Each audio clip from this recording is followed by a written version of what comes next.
Are the Jets fed up with Mekhi Becton? We'll try to answer that question.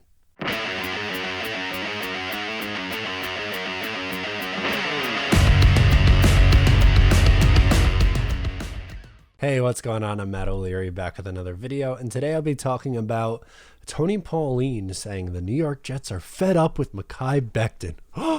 Before we get started today, I just wanted to mention you can follow on social media at Matt O'Leary NY.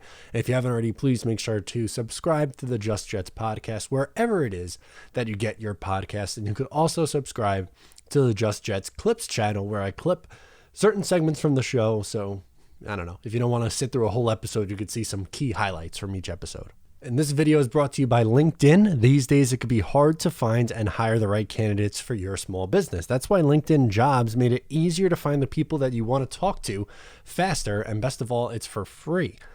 Create a job post in just minutes on LinkedIn Jobs to reach your network and beyond to the world's largest professional network of over 770 million people, by the way. LinkedIn Jobs helps you find the candidates you want to talk to faster. Did you know every week nearly 40 million job seekers visit LinkedIn? Post your job for free at linkedin.com/mo. That is linkedin.com/mo to post your job for free. Terms and conditions may apply. So Tony Pauline is claiming the Jets are fed up with Mekhi Becton, and forgive me, but I'm not buying it. He's pretty much what he says is Pauline says Jets offensive coaches are fed up with Mekhi Becton. He doesn't work hard and this and that. And I don't believe it. I don't think Tony Pauline is a credible Jet source. I just don't. He's the same guy who back in October said that Mike LaFleur was in over his head and that he would be the first one to go for Robert Saleh's staff. And then the Mike White game happened literally 2 days later. So, Mike LaFleur has been one of the best second half turnarounds on this team. So, while maybe you could say that we're frustrated that Mekhi Becton was unable to return this year, I don't think it's the Jets are going to now move on from Mekhi Becton because he didn't play much this year because he got rolled up on by their awful right guard. It just doesn't make any sense. And yeah, George Fant has been really good filling in for Mekhi Becton this year at left tackle.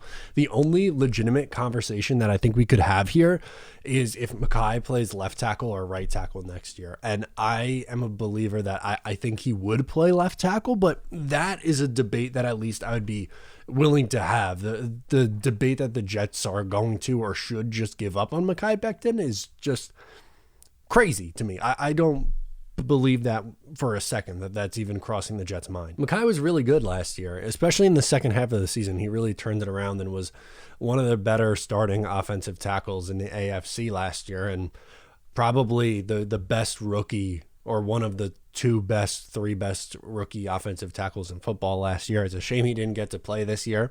Fant has probably been better as a pass blocker than what Mekhi was last year, but to me, there's no question that Mekhi Becton is the better run blocker, and this offense could be scary with Becton and AVT next to each other running when the Jets are trying to run the ball, which we know in this scheme, the West Coast offense, the Shanahan offense, whatever you want to call it, they very much so run the ball a lot and build off the play action, which obviously you need a running game to be able to build off the play action. So having Mekhi Becton on your offensive line would do just that because that's how good he is in the run. Now, like I said earlier at the top, I believe that he's going to be the left tackle next year, and then they'd move Fant over to the right side and maybe keep Morgan Moses for depth beyond that or whatever. But you could make the case that Mekhi could move back over to the right side, which is something he did do in college. Moral of the story, though, is he's going to be on the team next year. I don't see the Jets giving up on him. I think that would be a huge mistake with the potential we saw in year one. He was really good. And then this past year, he only played in that one game. And unfortunately, it was because he got rolled up on. And I don't believe the notion that he came in out of shape. If you actually saw, it looked like he was in better shape than what he was as a rookie. I mean, if you just actually looked and watched and not followed the narratives, and sure, maybe now he's a little bit out of shape, but if he is a big offensive lineman who can't use his knee for 2 months, what do you think is going to happen? Like that, I don't get it. Like, what's the problem here? I think people are way too quick to turn on Mekhi Becton, which is just bizarre because of the promise we saw last year. He was one of the Jets' best offensive players last year. Him, Crowder, Mims in the second half, which is just bizarre, the fall off we've seen from him.